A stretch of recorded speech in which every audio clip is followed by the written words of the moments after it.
How to change a 2017 GMC Terrain 5-button flip key remote battery.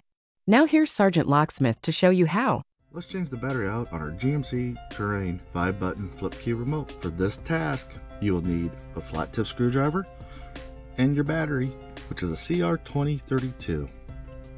Easy task to do. Pop your blade open, and if you look, you'll see you have the seam line where the two halves. You've got that diagonal cut, which this is the bottom piece. Just place your thumb in there, push down, and the back cover pops off.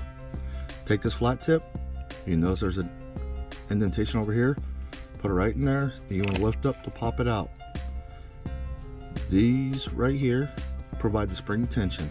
Here's your CR2032 battery.